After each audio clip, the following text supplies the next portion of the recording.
Olá, família! Sejam todos bem-vindos ao estudo diário das Escrituras. Hoje eu vou mandar um forte abraço para o Carlos Eduardo, o Caducel, né? Que é meu amigo, sempre me ajuda aqui. Gratidão, meu amigo. Feliz aniversário para você. Tá bom? Gratidão também por estar sempre apoiando aqui o canal, acompanhando o estudo com a gente. Tá bom? Gratidão mesmo e feliz aniversário aí, cheio de prosperidade para você e sua família. Vamos lá para o estudo de hoje. Nós estamos estudando a seção 9 de Doutrina e Convênio. Ontem nós estudamos do versículo 1 até o versículo 7. Hoje a gente vai do versículo 8 ao versículo 14, encerrando a seção 9 aqui, tá bom? Então vamos lá. Antes de iniciar o versículo 8 aqui, importante ler o versículo 9, o versículo 7, o versículo anterior, mostrando, né, que Deus falou a Oliver Cowdery que ele ia traduzir, porém, né, ele entendeu errado, ele achou que ia ser fácil, né? Só pegar ali e já entender as palavras. E aí o Senhor vai explicar para ele o procedimento aqui. Então, no versículo 7 diz assim: Eis que não compreendeste, suposte que eu concederia a ti quando nada fizeste a não ser pedir-me. Então, foi isso que Oliver Cowdery entendeu na mente dele ali. Porém, o Senhor vai explicar aqui o processo de tradução, como é que era para ser feita ali, tá bom? Então, o versículo 8 aqui, apesar daqui estar falando o processo de receber a revelação, tá bom? Que era o processo de tradução aqui, porque a tradução, né, que Joseph Smith fazia era também mais um processo de revelação do que a tradução como nós conhecemos hoje, né?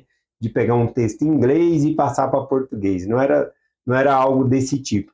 Era revelado as palavras e ele falava, tá bom? Então, aqui no versículo 8, apesar de estar falando da tradução aqui do registro, também tem uma aplicação pessoal para nós aqui acerca de receber revelação, o processo que nós podemos receber revelação. Então, aqui no versículo 8 diz assim: Mas eis que eu te digo que deves estudá-lo bem em tua mente. Depois deve me perguntar se está certo. E se estiver certo, farei arder dentro de ti o teu peito, portanto sentirá que está certo. Então esse era o processo aqui de tradução. Primeiro ele deveria estudar na mente dele, depois ele deveria perguntar a Deus se estivesse certo aquilo que ele pensou. Se estivesse certo, Deus daria uma resposta para ele, faria um arder ali, faria arder dentro do peito dele. Então vamos lá para a aplicação pessoal. Primeiro, né, ao recebermos revelação de Deus, se nós queremos receber, nós precisamos estudar bem sobre o assunto que nós queremos conversar com Deus, e imaginar decisões que nós estamos tomando, perguntando ao Senhor se está certa essa decisão.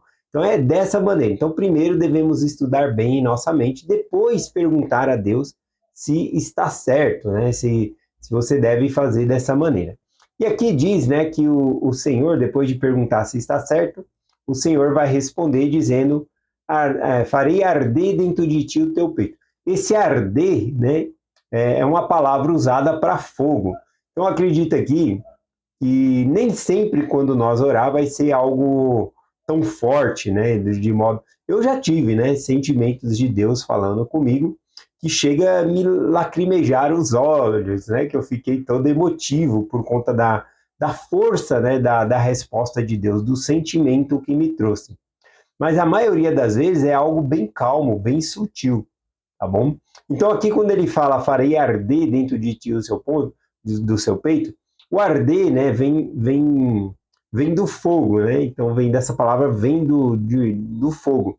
Então eu acredito que aqui ele está falando de sentir, sentir confiável, sentir abraçado, sentir paz. Então essa é uma resposta, é uma maneira de identificarmos quando Deus está falando conosco por meio dessa revelação, tá bom? Nem sempre vai ser, como eu falei, uma experiência tão forte. Nem quando está lá em 1 Reis capítulo 19, Elias, né, ele vai para dentro de uma caverna, e aí o Senhor chama ele para fora, e aí ele fica observando, né, fora da caverna ali, e aí passa um vento veemente ali, furioso, rompendo ali, e Deus não está no vento, né, como disse Jeremias, ó, como disse Elias. E depois passa um fogo, né, ali Deus não está no fogo. Depois ele viu um terremoto, tá bom? Estremeceu tudo ali e Deus não estava no terremoto. Depois ele ouviu uma voz mansa e delicada. Então Deus não estava no fogo, não estava no terremoto, não estava no vento estrondoso, estava numa voz mansa e delicada. Então a maioria das vezes as revelações vai ser assim para nós, numa voz mansa e delicada, tá bom?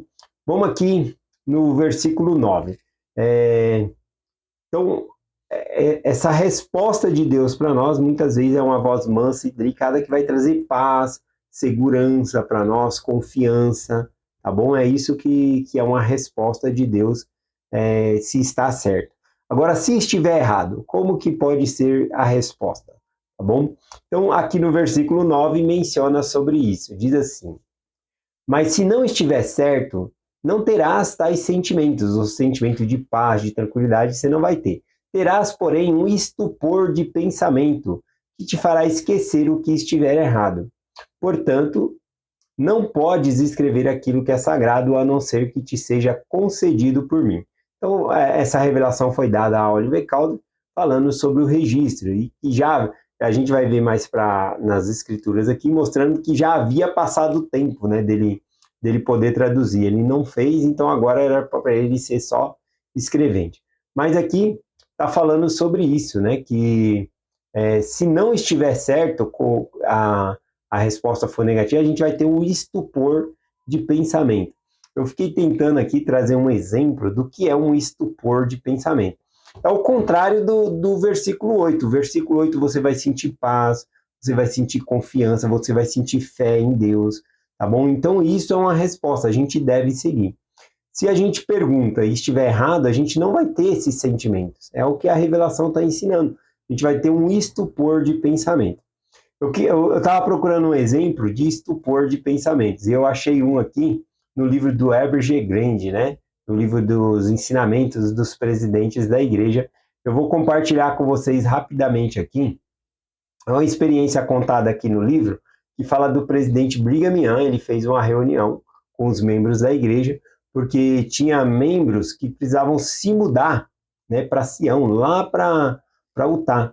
E a viagem era longa. Então eles estavam lá no Missouri e precisavam ir, né, era Missouri? Eu vou acabar lendo aqui, é isso, no Missouri. Lá perto do rio Missouri, e eles tinham que ir para Sião, né, lá para Salt Lake City. Então, Brigham Young, ele convoca os irmãos e pede para que eles façam doações para as pessoas que vão empreender essa viagem, né, se pudesse doar boi, vaca. E olha só, teve um irmão que teve o sentimento e doou uma vaca, mas depois ele vai ter estupores de pensamento. Então eu vou compartilhar aqui, melhor eu ler da maneira que está aqui, que eu acho que é muito rica essa experiência. Diz assim: o presidente Brigham Young lançou um apelo para que fossem feitas doações aos santos que estavam no rio Missouri, a fim de ajudá-los a irem a Sião.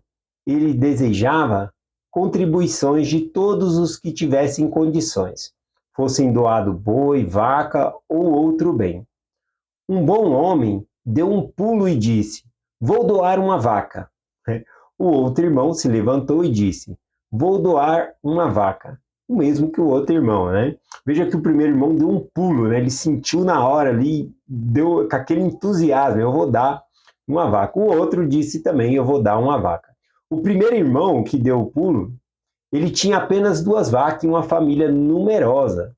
E o outro, né? O outro ali tinha tinha uma dúzia de cabeça de gado, tinha 12 gado, né, 12 bois ali, ou 12 vacas, né, vaca tinha, né, porque ele doou, foi uma vaca, ele tinha 12 ali, e aí a família dele era pequena. E aí o que acontece? Então o espírito do diabo chegou-se àquele primeiro homem dizendo: pense bem, sua família não vai ter condições de sobreviver com apenas uma única vaca.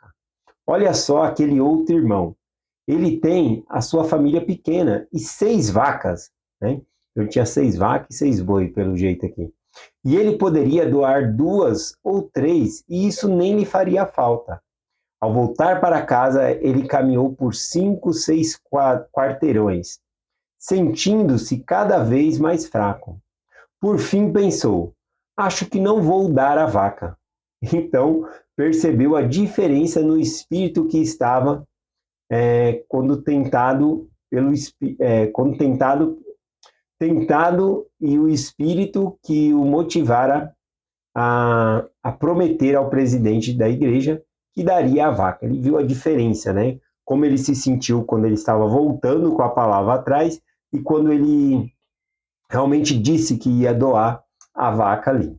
Ali estava um espírito tentado, deixando de cumprir a sua obrigação, ao ser desonesto e faltar com a palavra. Ele parou bruscamente, né? Ele estava andando, ele parou bruscamente, virou-se para trás e disse: Senhor diabo, cale-se, eu prometo que tão certo como eu vivo, eu vou até o escritório do Brigham Young e ofereça outra vaca. E ele não sofreu mais tentações naquela noite. Então ele mandou todas aquelas vozes que ele estava sentindo, aquele sentimento vinha do inimigo. E aí ele falou, cale-se, né? Senão eu vou lá e dou a outra vaca também. E depois não sofreu mais tentações.